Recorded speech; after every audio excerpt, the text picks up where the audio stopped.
할렐루야. 7월 1일 월요일 새벽 기도를 시작하겠습니다. 사도신경으로 우리의 신앙을 고백합니다. 나는 전능하신 아버지 하나님 천지의 창조주를 믿습니다. 나는 그의 유일하신 아들 우리 주 예수 그리스도를 믿습니다. 그는 성령으로 잉태되어 동정녀 마리아에게서 나시고 본디오 빌라도에게 고난을 받아 십자가에 못 박혀 죽으시고 장사된 뒤 사흘 만에 죽은 자 가운데서 다시 살아나셨으며 하늘에 오르시어 전능하신 아버지 하나님 우편에 앉아 계시다가 거기로부터 살아있는 자와 죽은 자를 심판하러 오십니다.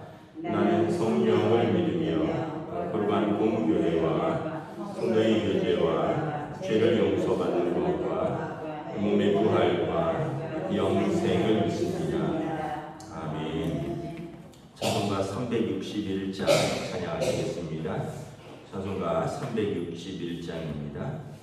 기도하는 이 시간 주께 무릎 꿇고 우리 구세 주 앞에 나아가세 믿음으로 나가며 주가 보살피사 크신 은혜를 주네 거기 기쁨 있네 기도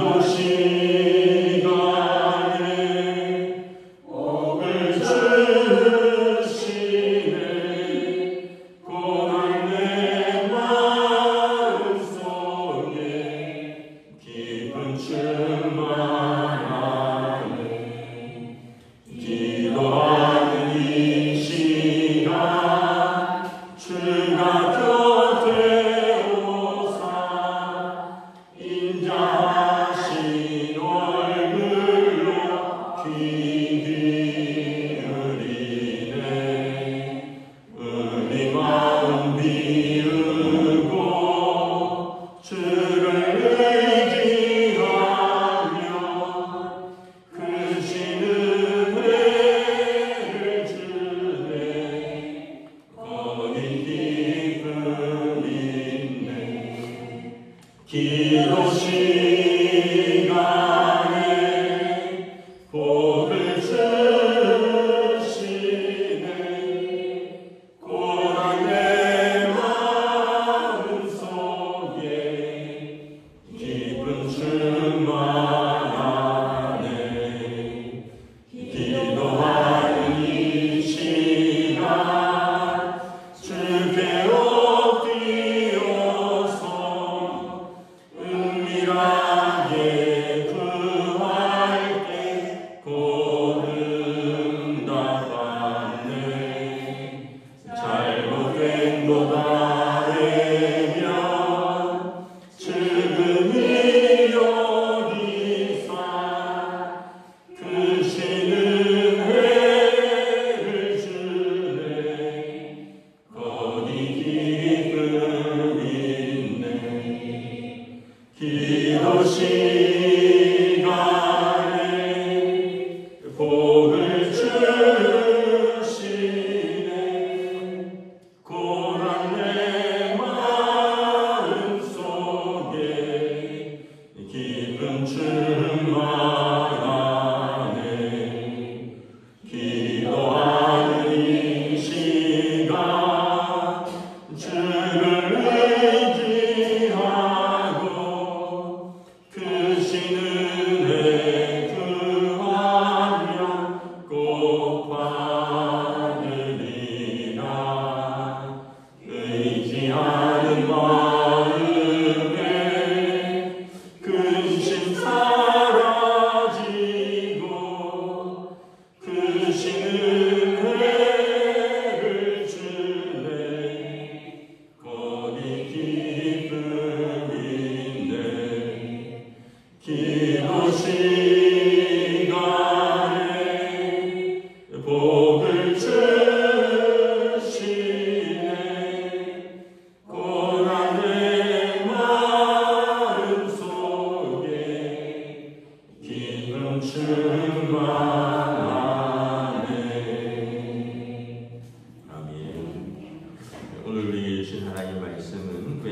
성경 열왕기하 6장 1절부터 14절까지 말씀입니다.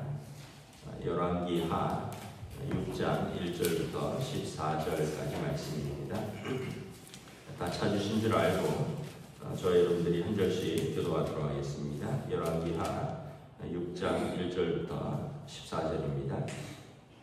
선지자의 제자들이 엘리사에게 이르니 보소서 우리가 당신과 함께 거주한 이곳이 우리에게 좁으니 우리가 요단으로 가서 거기서 각각 한 제목을 가져다가 그곳에 우리가 거주할 처소를 세우사이다 하니 엘리사가 이르되 가라 하는지라.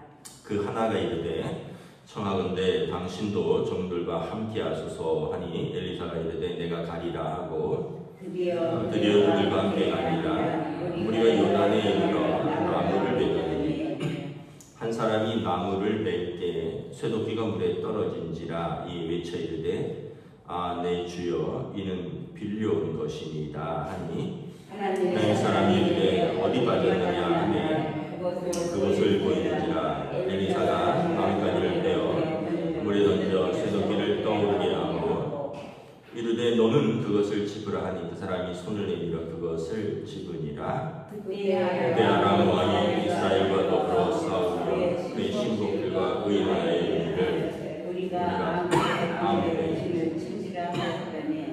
하나님의 사람이 이스라엘 왕에게 보내 이르되 왕은 산과 아무 곳으로 지나가지 마소서 아람 사람이 그곳으로 나오나이다 하는지라. 이스라엘 왕이 하나님의 사람이 자기에게 말하여 경계한 곳으로 사람 보내 방비하기가 한두 번이 아니니라. 이러므로 아람 왕의 마음이 불안하여 그 신복들을 불러 이르되 우리 중에 너가 이스라엘 왕과 내통하는 것을 내게 말하지 아니하느냐 하니 그 신복 중에 한 사람이 이르되 우리 주 왕이여 아니로소이다. 오직 이스라엘 선지자 엘리사가 왕이 침실에서 하신 말씀을 이스라엘의 왕에게 고하니이다 하니라. 왕이 이르되 너희는 가서 엘리사가 어디 있나 보라. 내가 사람을 보내어 그를 잡으리라. 왕에게 아뢰어 이르되 보라 그가 도단에 있도다 하나이다. 왕이 말과 병과 많은 군사를 보내니 그들이 밤에 가서 그 성읍을 내어왔사라. 아멘. 할렐루야. 새로운 또 하루, 새로운 한 주, 또 7월 새로운 한 달이 시작됩니다. 하나님께서 또 새롭게 늘 동일한 은혜를 주실 줄 믿습니다. 오늘 말씀에 보면 엘리사 시대에 하나님께서 하나님의 사람들과 하나님의 백성들을 어떻게 지키시는지를 보여줍니다. 1절에 보면 선지자의 제자들이 묵을 이제 숙소가 비좁아서 엘리사에게 건의를 합니다. 우리가 요단으로 옮겨서 좀 넓은데 숙소를 지읍시다. 그러니까 오늘로 말하면 이제 그 신학교 기숙사 같은 거죠. 그래서 엘리사가 그렇게 하라. 그래서 이제 짓는데 그 철 도끼를 빌려왔던 것 같아요. 이제 그 시대는 이제 철기 시대가 시작된 지 크게 얼마 되지 않은 시대입니다. 우리가 이제 역사적으로 보면 뭐 돌도끼 뭐 이런 구석기 시대, 신석기 시대, 청동기 시대, 철기 시대 이렇게 넘어가잖아요. 새로운 시대로 넘어가면 그 시대의 그 어떤 기구들은 최첨단 기구고 무기이기 때문에 아주 비싸죠. 지금이야 우리가 뭐 싸지만 예를 들어서 개인 휴대폰이 일반화될 때 그때 90년대 초반이죠. 그때 이렇게 보면 뭐 휴대폰 하나가 벽돌만하게 200만 원 하고 뭐 이럴 때죠. 저도 뭐 96년도 말에 처음 휴대폰을 샀는데 그때는 다 뭐 별 기능도 없었는데 전화만 겨우 주고 받는 기능인데 다 100만 원이 넘었고 뭐 지금이야 뭐 아이들도 하나씩 가지고 있는 건데 그러니까 철기 시대의 초반기니까 철제 연장, 철제 무기는 굉장히 비쌌는데 여기 보면 어떤 사람이 쇠도끼로 나무를 벨 때 어떻게 도끼질을 잘못해서 물에 떨어졌다는 거죠. 청동기로 나무를 베는 거랑 쇠로 나무를 베는 거랑 확실히 다르죠. 그래서 6절에 보면 7절에 그 사람이 한탄을 합니다. 5절에 내 주여 이는 빌려온 것이니이다. 참 눈물 나죠. 여러분 뭐 어떤 기구를 빌려서 장비를 빌려서 집을 짓는데 그걸 망가뜨렸다거나 아니면 그거를 뭐 잃어버렸다거나 이러면 이제 그걸 변상을 해야 되니까 참 난감한데 6절에 엘리사가 어디 빠졌느냐 그리고는 그곳에 나뭇가지를 던지니까 그것이 떠올랐다. 그래서 그것을 잡으라 해서 회수했다라는 한 내용입니다. 어떻게 보면 좀 만화 같은 내용인데 하나님께서 하나님의 사람들을 외면하지 아니하고 도우신다라는 내용이죠. 신학교에 가면 건물에 다 이름들이 있어요. 어떤 이름이냐 하면 뭐 예를 들면 이런 거예요.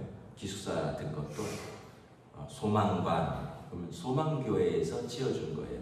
그 기숙사는 명성관, 아니면 명성교회에서 지어준 겁니다. 또 그 학교 건물에 들어가면 로비에 헌금한 교회 개인들 이 이름들이 동판에 새겨져서 로비에 이름이 쫙 있어요.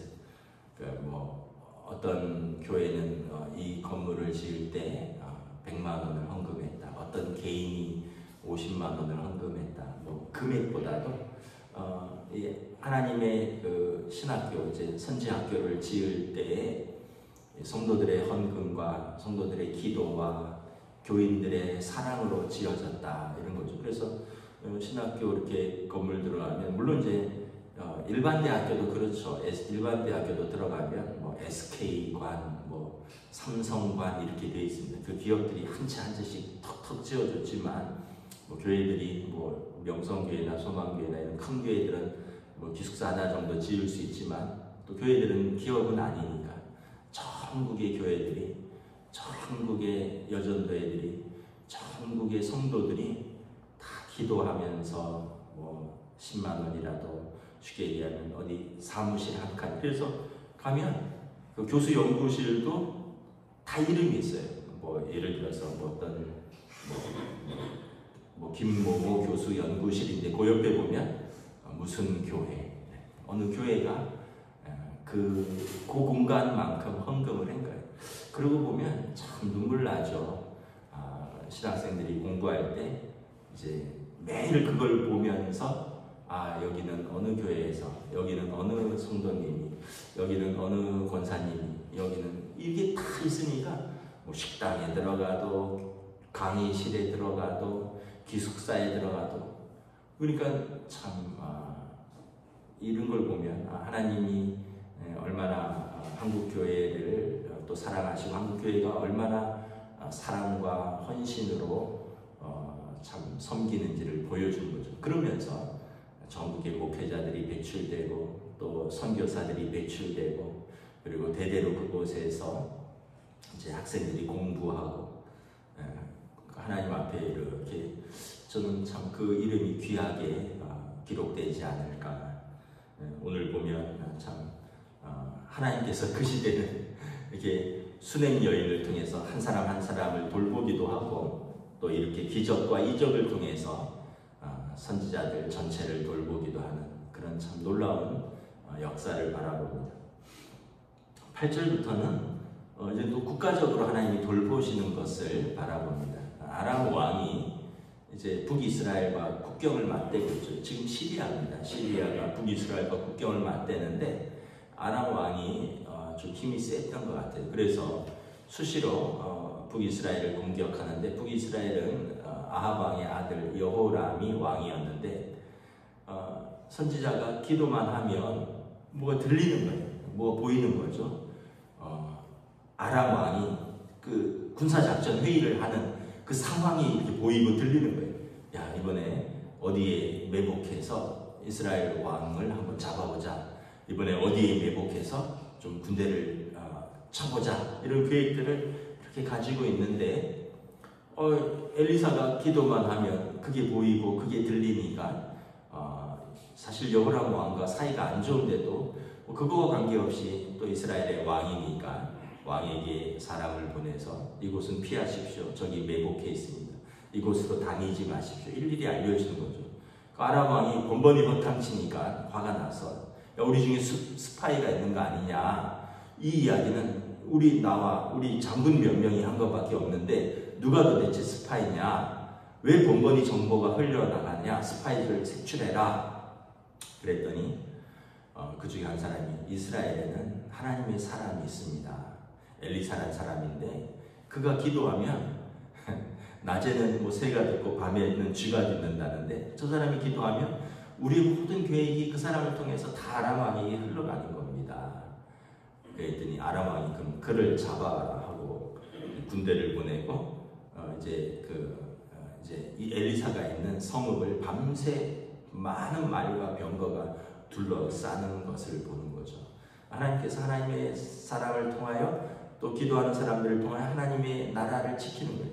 근데 이제 내일 본문에 나오지만 아침에 게하시가 눈을 뜨고 깜짝 놀라요.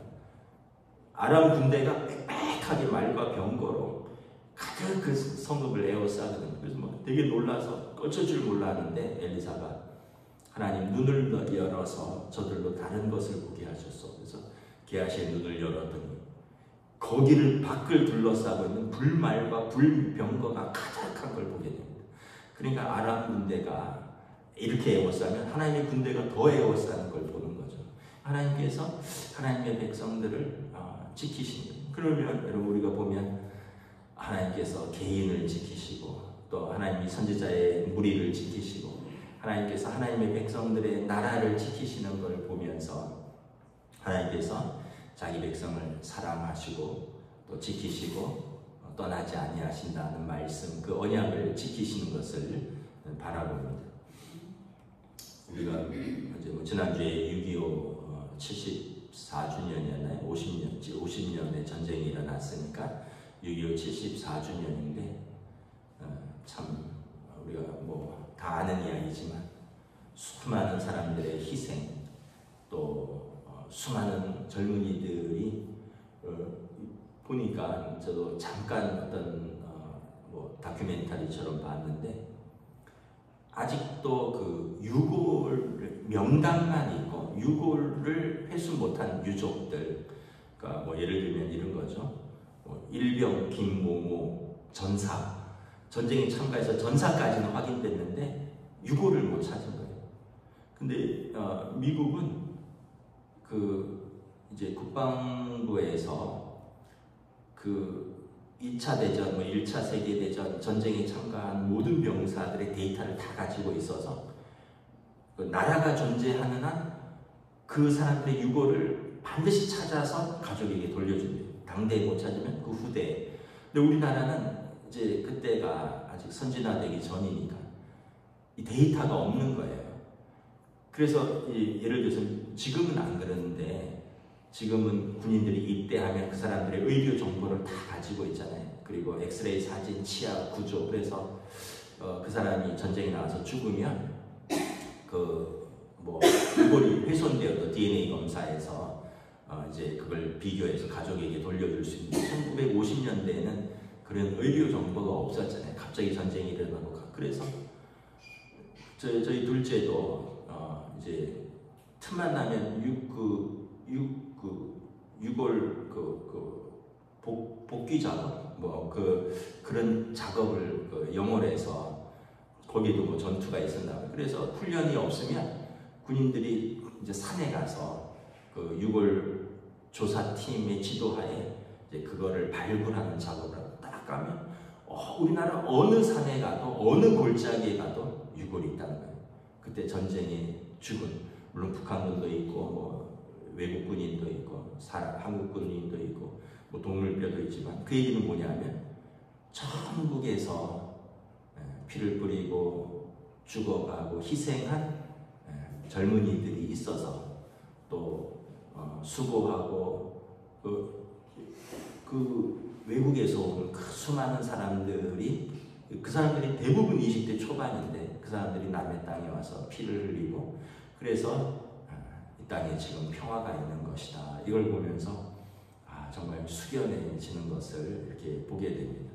우리가 가끔 가다가 이제 너무 쉽게 이야기를 하는데 그냥 상황도 어렵고 정치도 어지럽고 뭐 이러다 보니까 뭐 해일 조선이라는 등 뭐 지옥 같은 조선이라죠. 이런 나라에서 떠나야 된다는 등 이민 가고 싶다 그러지만 사실은 정말 그 나라를 위해서 정말 70년 전에 죽어간 그 어떤 이름 없는 병사들, 유골도 찾지 못한 수많은 병사들이 아직도 많이 있다. 그런데 그분들의 수고와 희생과 또 하나님께서 정말 우리 애국가에 있듯이 하나님이 보호하사 우리나라를 이렇게 세워준 거죠.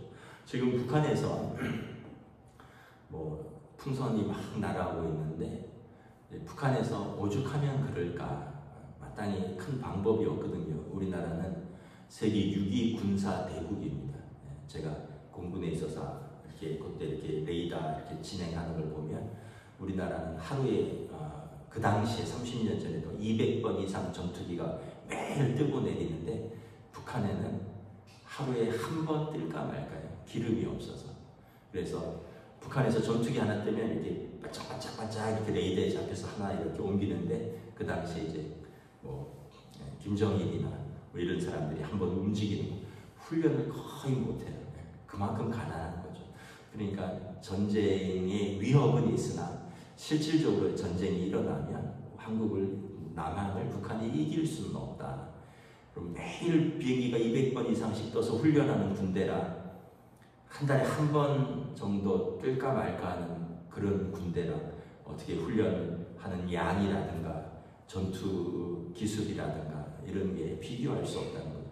그래서 우리가 북한을 위해서도 기도해야 되고 그런 어떤 오늘 말씀처럼 하나님의 백성들 사실은 북한도 우리 백성들이고 또 그 사람들이 또 먹고 살아야 되도록 그래서 하나님께서 평화 통일을 이루어서 한민족의 이 오랜 그 기도 또 고통받는 사람들 이 땅에 하나님의 나라에 다시 평화가 오고 또 복음이 옛날에는 북한이 훨씬 더 우리 한국 기독교를 이끌어갔던 거 아시죠? 평양 대부흥운동이라든가 원산이라든가 이 북한 쪽이 훨씬 더 한국 기독교의 뿌리입니다.